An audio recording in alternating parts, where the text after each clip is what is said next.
What is up, everybody? Today we have some massive news about possible server consolidations on Mists of Pandaria Classic. So I think about 2 years ago, during Wrath, I believe, there was a Twitter post by a WoW dev stating that they had not forgotten about Classic. They knew that the Classic servers in Wrath of the Lich King Classic were unbalanced, and they favored Horde for the PvE realms, and they favored Alliance for the PvP realms, and they were going to do something about it. But you know what? It seems like they really did forget. Until today. Today we have a tweet from Tom Ellis. And essentially the idea here is allowing people to transfer to one mega server where potentially it'll be balanced. I'm not really sure. But it's going to consolidate a lot of players. That's going to make recruiting for PvE easier. It's going to make finding players for PvP better. It's going to be everything that WoW should have been at the start of Classic, because they already knew that factions were going to be unbalanced. It's not a new problem. It's a 20-year-old problem that retail has only just figured out how to deal with recently. So let's talk about this. Let's talk about his tweet. So it says, everyone so far seems on board, so I think I can just reveal my plan so far and you can take this opportunity to yell at me. For the US, all PvP realms become PvE and close to new characters. Sorry, but your 100% Horde or Alliance realm isn't a PvP realm, so let's stop pretending. Thank you. About time they acknowledged that. I'll open free character moves from all realms to one single destination realm. We will add a boatload of hardware to that realm and let the chaos commence. At the same time, Grobulus US is a faction-balanced and enforced realm. I'll open free character migrations from old ex-PvP realms to Grob. If you want to actually PvP, that will be an option for you. Warning, there are actually two factions on this PvP realm. Beware. This specific link might turn on and off for each faction as we monitor balance on Grob.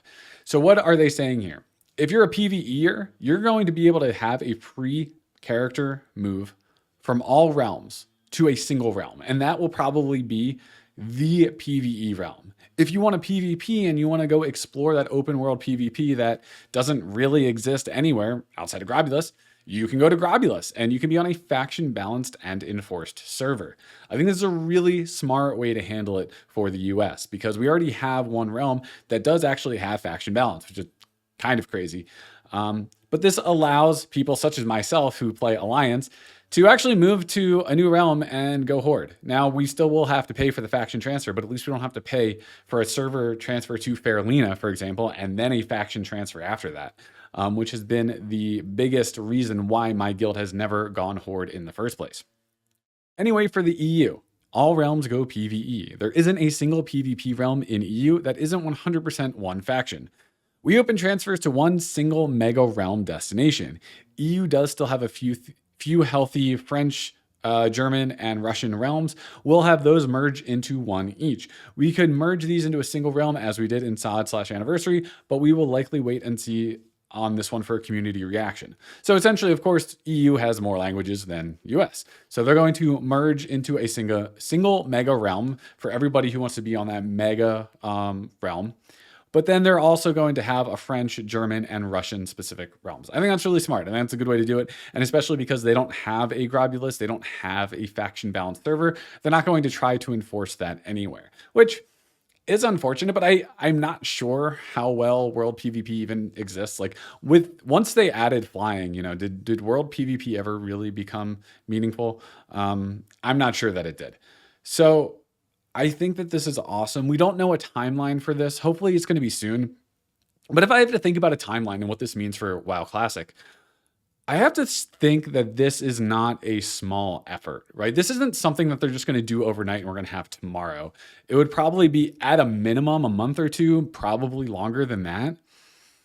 But you have to think, would they put in this effort if WoW Classic was going to end after Mists of Pandaria, right? Do you think that they would be bothering with this if they thought that the end of WoW Classic was like a year or two from now, right?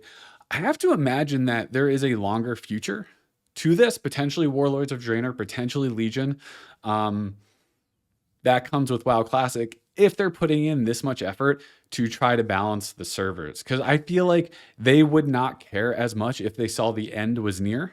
And the reason I bring this up is because there was a survey that went out I think at this just before MoP launched, that asked, you know, would you want to continue playing Classic if the MoP servers ended? Would you want to transfer your characters to retail? There was questions like that that suggested MoP could be the end of the line. So I think, I'm not going to say this confirms anything. This is my own speculation. But I really do think that we are probably going to get Warlords of Draenor and Legion because of this post. I think Warlords is really, it's kind of like Kata to MoP. We had to go through Kata in order to get to MoP, and I think we have to go through Warlords in order to get to Legion. And I think Legion's going to be a ton of fun. It's my favorite expansion that I've ever played in WoW. So I'm really optimistic. I think this post is really telling about how the devs are treating WoW Classic. And instead of it being like the younger stepbrother to retail, they're treating it like a full-fledged adult. They're treating it like a full-fledged game that deserves its own time and development. And that gets me really excited. And I'm really happy for the future of WoW Classic, because with the class balance that we've seen, we've never seen the Blizzard devs take this much active interest in WoW Classic. We really haven't. So this has gotten me really optimistic for the future. And I just can't wait to see what happens when this actually unfolds, to go to one mega server and see what that's like. And then, you know, potentially the future of WoW Classic, because I think this really opens the door for more expansions down the line where we didn't really have, we never really knew. We don't know what the timeline is anymore for WoW Classic, but I think this really does make it seem like that they're investing in the future. Anyway, that's all I wanted to say in this video. My name is Pantspace, and I'll see you in the next one.